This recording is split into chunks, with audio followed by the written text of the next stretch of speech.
All right, welcome back to the whiteboard. This Friday, we are talking about how Google is screwing you out of a lot of money. So, what do I mean by that? I mean negative keywords.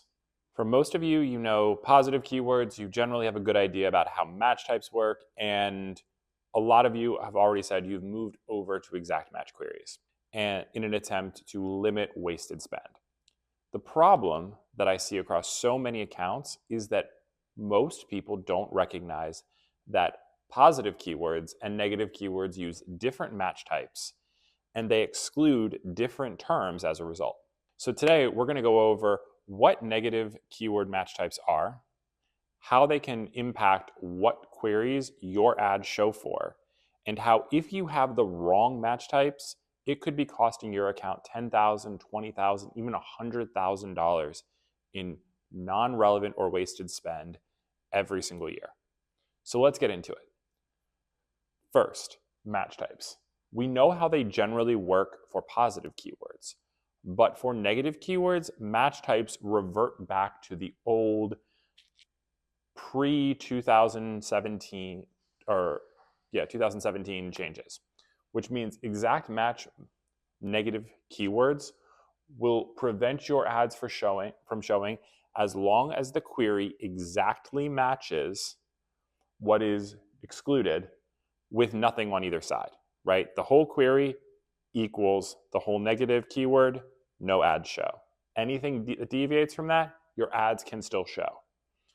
Number 2, phrase match. Your ad will not show as long as the query contains the phrase match negatives in that order, even if there are words on other sides. And third, broad match. Your ad will not show as long as the query contains all of the broad match negative keywords in any order. But your ad can still show if the query contains some of the broad match negative keywords in any order. Now, it should come as no surprise that when you go into Google Ads and you look at that search terms report and you pull up the terms that your account is serving for, and you find a few that you're saying, nope, that's not right, and you start to exclude them, Google defaults to an exact match exclusion. That isn't a mistake, that is intentional. It is intentional because Google wants to maintain the ability to show for as many other random permutations of that query as possible. They want to take as much of your money as they can. So, by pushing you into an exact match, they minimize the impact of that exclusion on their future ability to spend. That sounds nefarious? It probably is, generally speaking, knowing the history of Google, but it's something you need to be aware of. It's not changing. So, what does that mean? Let's look at the concrete example of that. So I'm just going to go over here and show you. We've got men's sneakers is the term we want to exclude from our hypothetical campaign. And what I've done here is created 9 queries, and then whether or not an exact match negative will block it, a phrase match, or a broad match. So wherever you see an X, your ad will not show. Wherever you see a check, your ad will show. And wherever you see a question mark, it could show, but the guidance is murky. It's a maybe kind of a situation, which is exactly what we all want in a world, that's a little bit uncertain. So if the query is men's sneakers, everybody, phrase, exact, and broad, all block it. You are good here. But if it's men's blue sneakers, the exact match negative will not block that keyword, so your ad will show. The phrase match will not show because it is not in the same order. There is a word in the middle. Your ad will still show. Broad match, your ad will not. If it's blue men's sneakers, you still show for exact because remember, you have that blue word. It is not exactly matching. For phrase though, men's sneakers remains together, so your ad will not show. And for broad match, your ad will not show. Then if we go to sneakers for men, well, exact match isn't going to block that. Phrase match isn't going to block that. Broad match might. This is one it should be excluded, But, it can still show, which is annoying. Buy sneakers for men. This one's a little bit more straightforward. Your ad's going to show, your ad's going to show, your ad is potentially going to show, but probably will not. Sneakers misspelled with 2 E's. In all of these cases, your ad will show. Men's basketball high top. So a high top is a type of sneaker. Basketball is a type-ish of shoe. None of these are going to block that. You're going to show up there.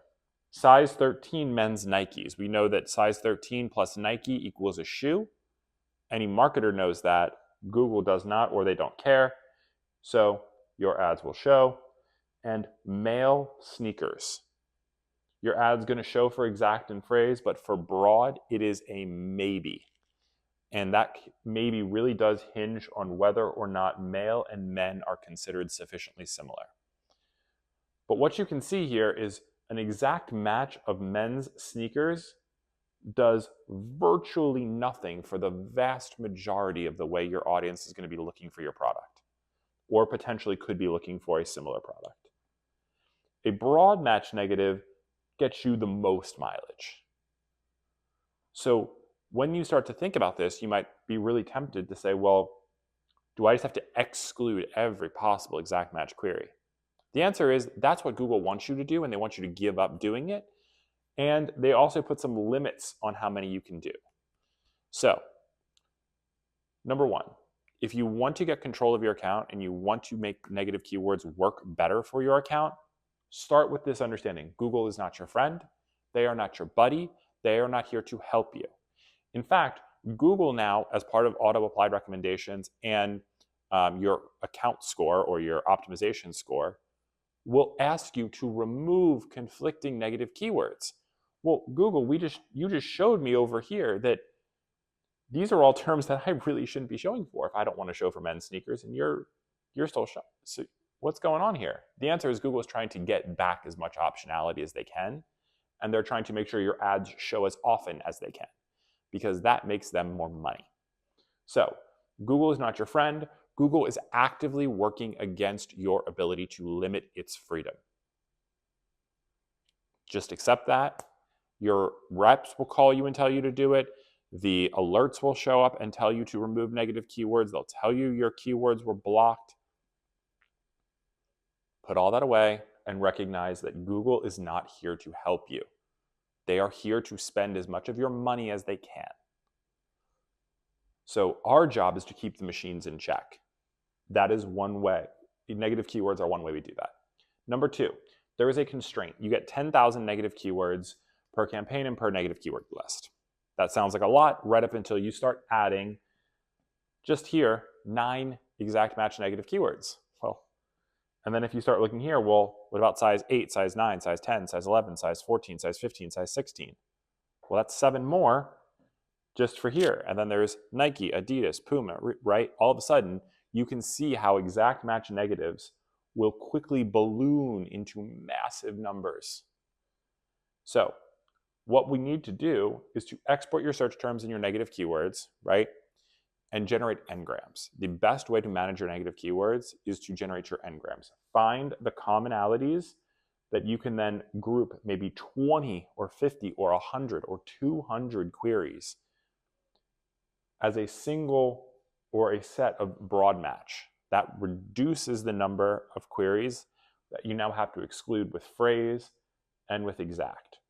So what you're going to do is limit the use of exact match negatives to only queries where you really want to use a scalpel and just carve out this one little query or these 2 little queries that are otherwise good, but might not be great, right? A great example is teeth whitening and teeth whitener. Teeth whitening is a cosmetic procedure that is often hundreds or thousands of dollars. It's a very high ticket item. Teeth whitening is usually an at-home treatment that is $30 that you can buy at your Costco or Wegmans or what have you. Well, a dentist doesn't want to show up for teeth whitener. They want to show up for teeth whitening. So they might use an exact match negative on the whitener keyword so that they're still showing up for all the whitening ones, just not the whitener. Make sense? That's in a case where maybe an exact match is a good fit. And then finally, you want to layer these negative keywords together. So you use your engrams with your broad match to remove the big chunks of negative keywords.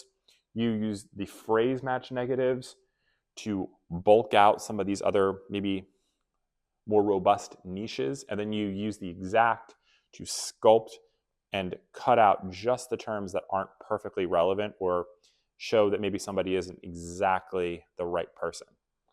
By combining all these things together, you keep Google in check. You make sure your ads are showing for the relevant queries, not the ones that Google thinks are relevant. And you can often cut out tens or even hundreds of thousands of dollars in wasted spend. But if you are treating all negative keywords like exact match and treating those like you would positive keywords, you are probably costing your account money. So don't do that. Instead, audit your negative keywords, run those engrams, layer them back on, and go save your account a bunch of money. Until next week, talk to you later.